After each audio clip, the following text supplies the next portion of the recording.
ಭಾರತ ಪ್ರಜಾಪ್ರಭುತ್ವದ ಯುದ್ಧಕ್ಕೆ ಮುಹೂರ್ತ ಫಿಕ್ಸ್ ಆಗಿದೆ. ಈ ಹೊತ್ತಲ್ಲಿ ಖರ್ಗೆ ಕೋಟೆಯಲ್ಲಿ ನಿಂತು ಪ್ರಧಾನಿ ನರೇಂದ್ರ ಮೋದಿ ಗರ್ಜಿಸಿದ್ದಾರೆ. ಕಾಂಗ್ರೆಸ್ ಸಾಮ್ರಾಜ್ಯದಲ್ಲಿ ಲೋಕಸಭಾ ಸಮರದ ರಣಕಹಳಿಯನ್ನು ಮೊಳಗಿಸಿದ್ದಾರೆ.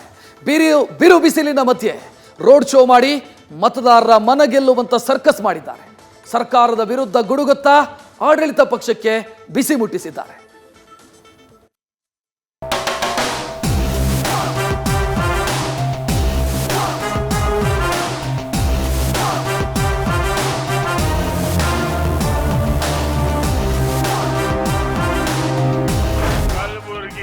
ಜನತೆಗೆ ನಮಸ್ಕಾರಗಳು.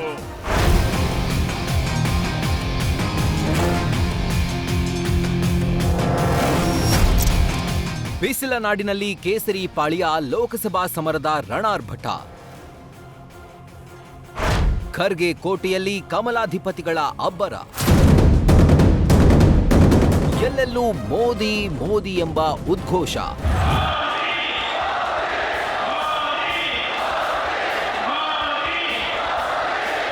ಬಿರು ಬಿಸಿಲನ್ನು ಲೆಕ್ಕಿಸದೆ ಕಿಕ್ಕಿರಿದು ಸೇರಿದ ಜನಸ್ತೋಮ. ಕಾಂಗ್ರೆಸ್ ಪಾಳೆಯದ ವಿರುದ್ಧ ಪ್ರಧಾನಿ ಮೋದಿ ಮಾತಿನ ರೋಷಾವೇಶ. ಕಲಬುರಗಿಯಲ್ಲಿ ಪ್ರಧಾನಿ ಮೋದಿ ಲೋಕಸಭಾ ರಣಕಹಳೆ. ಖರ್ಗೆ ಕೋಟೆಯಲ್ಲಿ ರ್ಯಾಲಿ, ಕೈ ವಿರುದ್ಧ ಮೋದಿ ವಾಗ್ದಾಳಿ. ಕಲಬುರಗಿಯಲ್ಲಿ ಇವತ್ತು ಪ್ರಧಾನಿ ಮೋದಿ ಮೇನಿಯಾ ಜೋರಾಗಿತ್ತು. ಎಐಸಿಸಿ ಅಧ್ಯಕ್ಷ ಮಲ್ಲಿಕಾರ್ಜುನ ಖರ್ಗೆ ತವರ್ನಿಂದ ನಮೋ ಲೋಕ ಗೆಲ್ಲುವ ಜಪ ಶುರುವಾಗಿತ್ತು. ಬಿಸಿಲ ನಾಡಿನಲ್ಲಿ ಬೃಹತ್ ಸಮಾವೇಶ ನಡೆಸಿ ಲೋಕಸಭಾ ಸಮರಕ್ಕೆ ಬಿಜೆಪಿ ಅಧಿಕೃತವಾಗಿ ರಣವೀಳ್ಯ ಕೊಟ್ಟಿದೆ. ತೆಲಂಗಾಣ ಪ್ರವಾಸದಲ್ಲಿದ್ದ ಪ್ರಧಾನಿ ಮೋದಿ ಸೇನಾ ಹೆಲಿಕಾಪ್ಟರ್ ಮೂಲಕ ಕಲಬುರಗಿಗೆ ಆಗಮಿಸಿದ್ರು. ಬಳಿಕ ಕಲಬುರಗಿಯ ಡಿಎಆರ್ ಗ್ರೌಂಡ್ನಿಂದ ಪ್ರಧಾನಿ ಮೋದಿ ರೋಡ್ ಶೋ ನಡೆಸಿದ್ರು. ಕಲಬುರಗಿಯ ಬೀದಿಗಳಲ್ಲಿ ಮೋದಿಗಾಗಿ ಬಿರುಬಿಸಿಲನ್ನೇ ಲೆಕ್ಕಿಸದೆ ಜನಸ್ತೋಮವೇ ಸೇರಿತ್ತು. ಮೋದಿ ಕೈ ಬೀಸ್ತಾ ಇದ್ದಂತೆ ಜನರ ಸಂತೋಷಕ್ಕೆ ಪಾರವೇ ಇಲ್ಲವಾಗಿತ್ತು. ಹೀಗೆ ಕ್ಲಬ್ ಕಾಂಪೌಂಡ್ ಮೂಲಕ ಸಾಗಿದ ನಮೋ ರೋಡ್ ಶೋ 1.5 ಕಿಲೋಮೀಟರ್ ಸಾಗಿ ಎನ್ವಿ ಕಾಲೇಜು ಮೈದಾನವನ್ನ ತಲುಪಿತ್ತು. ಇನ್ನು ರೋಡ್ ಶೋ ಬಳಿಕ ಪ್ರಧಾನಿ ಮೋದಿ ಎನ್ವಿ ಕಾಲೇಜು ಮೈದಾನದಲ್ಲಿ ಬಿಜೆಪಿ ಸಂಕಲ್ಪ ಸಮಾವೇಶದಲ್ಲಿ ಭಾಗಿಯಾಗಿದ್ರು. ಪ್ರಧಾನಿ ಮೋದಿ ವೇದಿಕೆ ಮೇಲೆ ಬಂದು ಕೈ ಬೀಸ್ತಾ ಇದ್ರೆ ನೆರೆದಿದ್ದ ಜನರ ಜೈಕಾರ ಮುಗಿಲು ಮುಟ್ಟಿತ್ತು. ಬಳಿಕ ಪ್ರಧಾನಿಗೆ ಪ್ರಹ್ಲಾದ್ ಜೋಶಿ ಮೈಸೂರು ಪೇಟ ತೊಡಿಸಿದ್ರೆ ಆರ್ ಅಶೋಕ್, ಉಮೇಶ್ ಜಾಧವ್ ಹಾರ ಹಾಕಿ ಗೌರವಿಸಿದ್ರು. ಬಳಿಕ ಬಸವರಾಜ ಬೊಮ್ಮಾಯಿ ಮೋದಿ ಹೆಗಲಿಗೆ ಕಂಬಳಿ ಹಾಕಿದ್ರೆ ಬಿಜೆಪಿ ಕಾರ್ಯಕರ್ತರು ಬಸವಣ್ಣನ ಫೋಟೋ ಕೊಟ್ಟು ಗೌರವಿಸಿದ್ರು. ನಂತರ ಮಾತು ಆರಂಭಿಸಿದ ಪ್ರಧಾನಿ ಮೋದಿ ಕಾಂಗ್ರೆಸ್ ವಿರುದ್ಧ ಅಕ್ಷರಶಃ ಮಾತಿನ ಬಾಣಗಳನ್ನೇ ಬಿಟ್ರು. ಈ ಬಾರಿ 400 ಸೀಟ್ ಗೆಲ್ಲಲು ಸಹಕರಿಸಿ ಅಂತ ಕಲಬುರಗಿ ಜನರಿಗೆ ಮನವಿ ಮಾಡಿದ್ರು.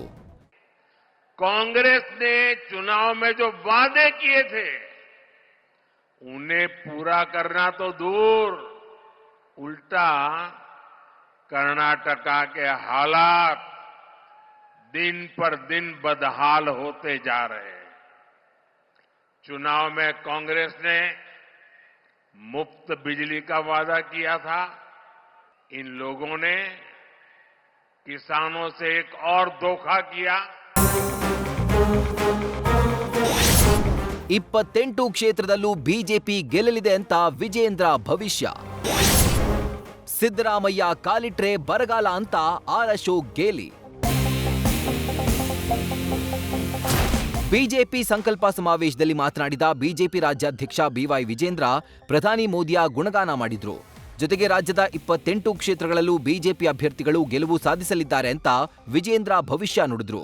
ಇತ್ತ ಸಿದ್ದರಾಮಯ್ಯ ಕಾಲಿಟ್ಟಾಗ್ಲೆಲ್ಲ ರಾಜ್ಯದಲ್ಲಿ ಬರಗಾಲ ಅಂತ ಆರ್ ಅಶೋಕ್ ಕಿಡಿಕಾರಿದ್ರು. ನಮ್ಮ ಹೆಮ್ಮೆಯ ಪ್ರಧಾನಮಂತ್ರಿ ನರೇಂದ್ರ ಮೋದಿಜಿಯವರು ಕರ್ನಾಟಕ ರಾಜ್ಯಕ್ಕೆ ಏನು ಕೊಡುಗೆ ಕೊಟ್ಟಿದ್ದಾರೆ, ಜನಪರ ಯೋಜನೆಗಳನ್ನ ಕೊಟ್ಟಿದ್ದಾರೆ. ನಿಮಗೆ ಉತ್ತರವನ್ನು ನಾವು ಕೊಡೋದಿಲ್ಲ. ಮುಂದಿನ ಲೋಕಸಭಾ ಚುನಾವಣೆಯಲ್ಲಿ ಕರ್ನಾಟಕ ರಾಜ್ಯದ ಎಲ್ಲ 28 ಕ್ಷೇತ್ರಗಳಲ್ಲಿ ಭಾರತೀಯ ಜನತಾ ಪಾರ್ಟಿ ಜೆಡಿಎಸ್ ಅಭ್ಯರ್ಥಿಗಳನ್ನ ಗೆಲ್ಲಿಸೋದ್ರ ಮುಖೇನ ರಾಜ್ಯದ ಜನರು ಮಾನ್ಯ ಮುಖ್ಯಮಂತ್ರಿಗಳು ಉತ್ತರವನ್ನು ನೀಡ್ತಾರೆ ಅನ್ನೋ ಮಾತನ್ನ ನಾನು ಈ ಸಂದರ್ಭದಲ್ಲಿ ಹೇಳೋದಕ್ಕೆ ಇಷ್ಟಪಡ್ತೇನೆ. ಈ ಸಿದ್ದರಾಮಯ್ಯನವರು ಕಾಲಿಟ್ಟಿದ್ದೆ ಬರಗಾಲ ಪ್ರಾರಂಭ ಆಗೋಯ್ತು.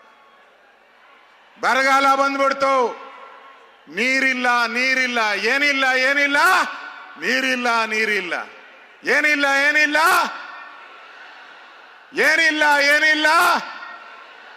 ನೀರಿಲ್ಲ ನೀರಿಲ್ಲ. ಒಟ್ಟಾರೆ ಲೋಕಸಭಾ ಚುನಾವಣೆಗೆ ಬಿಸಿಲ ನಾಡಿನಿಂದ ಬಿಜೆಪಿ ಎದುರಾಳಿಗಳಿಗೆ ರಣವೀಳ್ಯ ಕೊಟ್ಟಿದೆ. ಖರ್ಗೆ ಕೋಟೆ ವಶಕ್ಕೆ ಮೋದಿಯೇ ಮೊದಲು ನಾಂದಿ ಹಾಡಿದ್ದಾರೆ. ಲೋಕಸಭಾ ಚುನಾವಣೆಗೆ ಮುಹೂರ್ತವೂ ಫಿಕ್ಸ್ ಆಗಿದ್ದು, ಮತದಾರ ಯಾರಿಗೆ ಮಣೆ ಹಾಕ್ತಾನೆ ಅನ್ನೋದು ಜೂನ್ 4ಕ್ಕೆ ಗೊತ್ತಾಗಲಿದೆ. भारत माता की बहुत बहुत धन्यवाद. Bhajarangi, news first, Kalaburagi. News first ನಿರ್ಭೀತಿಯಿಂದ ನಿಮ್ಮ ಪರವಾಗಿ.